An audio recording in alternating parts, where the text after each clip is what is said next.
Някога да сте се чудили кой е любимия плот на Ода, автора на One Piece?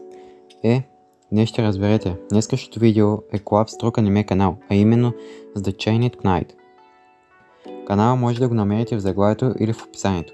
Днес нещо по-научно, а именно 20 интересни факта за One Piece, като при мен ще са от 1 до 10, а при него от 11 до 20. Така, преди да започнем, нека да ви разкажа малко за Ода.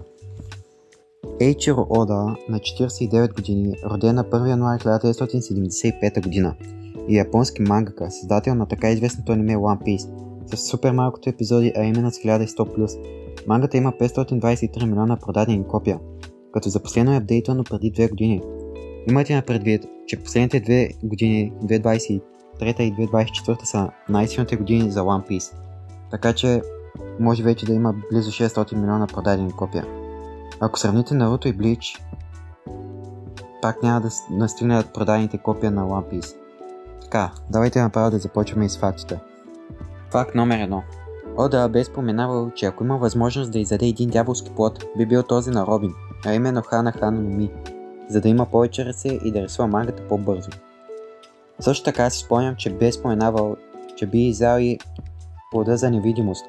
Мисля, че всеки мъж би се сетил защо. Няма да въложа, аз би го изял този плод. Факт номер 2. Ода е споменавал, че Франк е най-трудният за рисуване, ако говорим за роботи. Но от хората е било Ханкок, защото тя трябва да е най-красивата в света. Затова това е нещото, което я прави трудна за рисуване. Факт номер 3. Някога да сте си чудили коя е пандата в One Piece. Ода е казвал, че това е шеговит герой, е добавен като Easter egg. Така че, ако сте си мислили, че е важен герой, им жалко за вас. Факт номер 4. Знаете ли, че Ода спи само по 3 часа на ден? Защото е заед с мангата. Може да спи колкото си иска само в деня, след който приключва с рисуването всяка седмица. Факт номер 5. Знаете ли, че Люфи става първият аниме герой, който се появява в японско модно списание, на корицата на популярното мъжко списание Но. Факт номер 6. Декен, капитанът на летящите пирати, е единственият рибочовек, който използва дяволски плод, поради което е единственият рибочовек, който не може да плува. Това е подобно на популярната легенда за реално съществуващия летящ холандец, кораб, чийто капитан е бил човек, но не е можел да стъпи на сушата.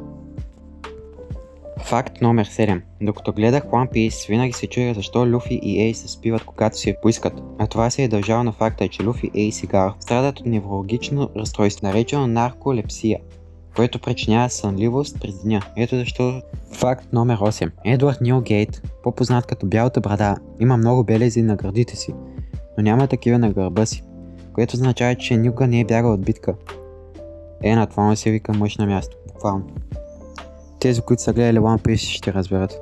Факт номер 9. Ейчиро Ода се спира на филма Кошмарът преди Коледа на Тим Бъртън, телевизионния сериал Семейство Адамс на Карлс Адамс и музикалния клип Трилър на Майкъл Джексън, за да създаде Трилър Барк. Затова и е наречена Трилър. Факт номер 10. Въпреки, че превръзката на окото е пиратски символ и почти всеки един има такава, в едно интервю Ода спомена, че герой с превръзка на окото ще се появи. Това значи, че ще сме в края на анимето. Не мисля, че някой е готов за края на One Piece. Хаштаг бонус. Ода е фен на Eminem, затова Бог Енел е базиран на него. Нямаше как да не включа най-добрия герой в анимето, а именно Енел. Този клип се получи малко кратък, за което съжалявам. Благодаря, че гледахте част 1. За част 2 трябва да погледнете канала на The Chained Knight. Не забравяйте да се абонирате и да харесате клипа. Коментирайте колко факта знаехте. И също много ви благодаря за 130 абоната. Нямам думи, с които да опиша колко съм благодарен. Следващата цел е 200 абоната поне до края на тази година.